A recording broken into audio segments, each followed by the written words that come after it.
Hey everybody, this is Megan Taylor Morrison, MTM, coming at you from my house in Arlington, Virginia. And today we are talking about visibility, and namely, are you being visible enough in your business? So a little bit of background. I was one of 3 people out of a group of 24 to successfully build my coaching business while I was going through my coach training program.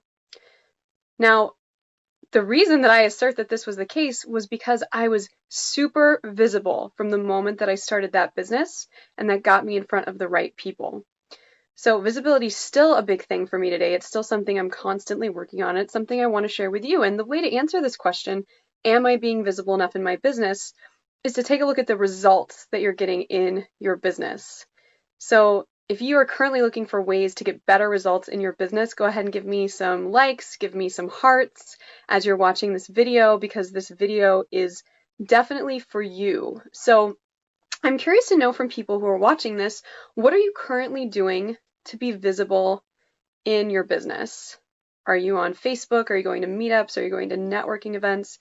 And go ahead and type just a few of those below, because I want to really speak to what you're doing and find out what you're doing and find out what you're not doing in service of continuing to build your visibility and continuing to build your business. So go ahead and take a moment and type down, write out the things that you are doing for your business to get more visible. Again, maybe it's Facebook, maybe it's Meetup, maybe it's live events, maybe it's Facebook Lives, whatever it is, go ahead and mention it.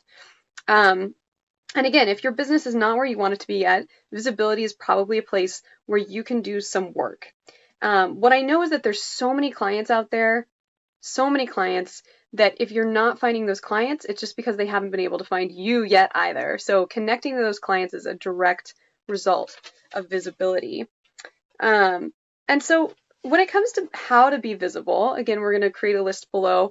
There's so many different ways. So just some of the ways that I use for my business: connecting with people on Facebook groups, both my Facebook group and other Facebook groups, consistently, so that they know who you are, so that they start to identify you as the person who does X or Y. So for me, it's the person who coaches entrepreneurs, coaches creatives, and the person who runs dance trips around the world. That's who people know me to be, because that's who I project myself as on social media. Another way is public speaking. Another way is meetup groups, hosting meetup groups, either for your own meetup group or being a guest on someone else's meetup group to help you build your business and connect with different people. Groupon is another great way to get yourself out there, and teaching workshops both by yourself and with other people who maybe have complementary skill sets, or do the same thing that you do and can be your partner. So I've done workshops with my coaching partner, Peter. I'm doing workshop with my coaching partner, Kat. I've talked about doing workshops with yoga instructors that can blend both coaching and yoga together. And that's amazing, because some of my coaching clients get connected to this amazing person who can teach them yoga, and their yoga clients can get connected to me, because I'm a great coach for people who are really into that holistic side of life, which a lot of yogis are. So thinking about how you can leverage your own networks and other people's networks to actually create more visibility for both of those sides. Again, there's so many different ways to increase visibility, and if you've got some interesting ways, go ahead and post below so that we can all feed each other's thoughts. Great. So why should one be visible? Or actually, before that, let's chat a little bit about the common blocks to visibility. And one is that people are afraid visibility has to cost them money. Like, oh, I have to create a Facebook ad, it's going to cost me money. Or, oh, if I want to join BNI, it's going to cost me $1,000 a year, whatever it is. But the truth about visibility is that it doesn't have to cost you anything. There are ways to create partnerships, maybe with a yoga studio that you go to, maybe someone that will hold an event for you in their home. Maybe you can hold an event in your own home or at a park. There's so many different alternative and creative solutions to upping your visibility that don't have to cost anything. So if that's something that's holding you back from being visible and getting yourself out there, know that it doesn't have to. It definitely doesn't have to hold you back. Another thing is that a lot of people are afraid to be seen. When you are launching a business, it can be really vulnerable. You're putting out your services, your unique skill set into the world in a way that, and you're really owning it in a new way. It's your business, it's your brand. And the thing about that is, whatever work you have to do, Like whether you need to do it with your friends, with a coach, with a consultant, it doesn't matter. Whatever work you need to do to up your confidence, to up your courage, to put yourself out there and be seen, it is necessary and important work. Because again, when we're not putting ourselves out there, people are not seeing us. They cannot find us in our services. They don't know that you're an amazing coach that does mindfulness or meditation or helps people connect to their creativity, or that you're a person that offers photography lessons or amazing dance trips around the world. You know, people don't know. And you will never be able to find the people that need your services and want your services until you are consistently putting yourself out there and getting visible.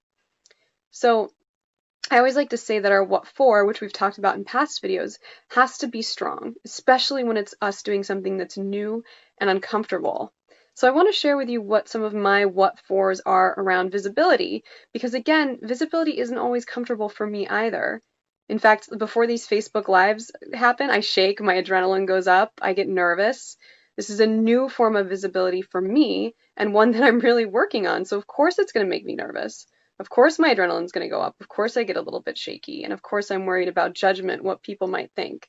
And if that resonates with you, please, again, give me some more hearts, some more likes. So what for visibility? And the first thing is that when we are visible, we create our own serendipity. People can find us. Friends that know and love us can share what we're doing with other people. People that we've never met can find us. So by reaching out, sending people little notifications about what you're doing and what you're up to, asking them to go out for coffee with you, those connections might become a cornerstone of your business. You don't know. You don't know who you're going to be talking to. And most likely it won't be the first person you message. Might be, but it may not be. It might be the 15th person or the 20th person that you message, or the 200th person that you message that becomes a future business partner or a collaborator. So by putting ourselves out there, it really gives us the chance to connect deeply with other people who are going to be critical supporters, critical partners, or for whom we may be critical supporters or critical partners. The other what for creativity is we can find out that something is, other what for visibility is we can find out that something is not working. So if you take consistent action, and I'm talking action every day, every week, staying consistent for 6 months or so, you'll know if something is or isn't working. You'll know if it's generating clients. You'll know if it's getting you business. You'll know if it's driving traffic to your website. You'll know if it's starting conversations. And yet when we don't get visible, we miss out on the opportunity to learn about ourselves, to learn about our businesses, and to learn about what is going on, what we need to tweak behind the scenes to have something really work for us. So just know that everything that you do for visibility, every way that you put yourself out there, whether you're public speaking, teaching a workshop, whether you're on Facebook Live, consistency is key because it gives you the data to know what is and what isn't working. And in business, taking chances and figuring out what works and what doesn't work, it's a big deal. It's just a natural part of being an entrepreneur and a business owner is trying new things, taking consistent action, and modifying based on what works and what doesn't work. Trying to take a look to see if there's anything else that I'm missing. So I would end this with a challenge for everyone who's watching, which is to go find 5 Facebook groups where you think that your ideal clients, potential partners, potential customers, or even just a Facebook group that you feel like is really going to feed you as an entrepreneur in your business. Maybe it's a Facebook group around public speaking or around networking events in your area. Go and find some and post on them. So this week, post on 5 Facebook groups about yourself, about your business, about connecting with other people, and take that first action. I'm going to be doing it too this week. For the next 10 days, I'm going to be posting in lots of groups, getting myself out there in a huge new way, making sure that I'm being hyper visible in service of my business and trying new things to make it work. And you can also join me here on Facebook Live. I'm going to be doing one of these for the next 10 days, I believe, off and on. We may even come up with a standard time for them, so I'll post about that in the group. And please also post about what you are doing to become more visible. I'd love to hear it. I'd love to hear if this video gave you any ideas. Hey, Kate. We're talking about visibility. So if this video gave you any ideas for becoming more visible, what you're trying and what you're discovering. Hey, Ivy. Welcome, ladies. Also, you two could be friends. You should look into each other. So that's the challenge for today. So just to recap, in this video, we talked about why visibility is important, what you can do to become more visible, why you should actually take those steps. Yay, hearts. Why you should actually take those steps. And there was a challenge to go and make yourself more visible. So again, please check out this whole video. Type your notes at the bottom. I'd love to interact with you about what's working, what's not working, and generating ideas for visibility. And yeah, thanks for being here, everybody. See you later.